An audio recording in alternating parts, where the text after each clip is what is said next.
இறைவாக்கு வாழ்வின் விளக்கு.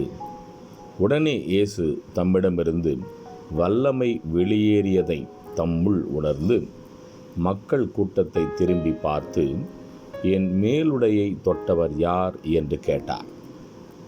இயேசு அவரிடம், மகளே, உனது நம்பிக்கை உன்னை குணமாக்கிற்று, அமைதியுடன் போ, நீ நோய் நீங்கி நலமாயிரும் என்றார்.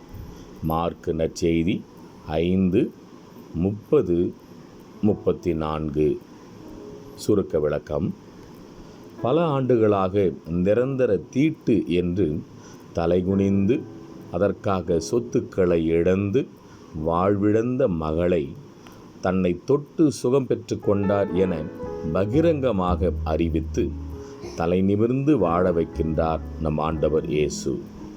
அவர் வழியில் பிறர் நல்வாழ்வுக்காக அர்ப்பணிக்க முயல்வோம். ஆமேன்.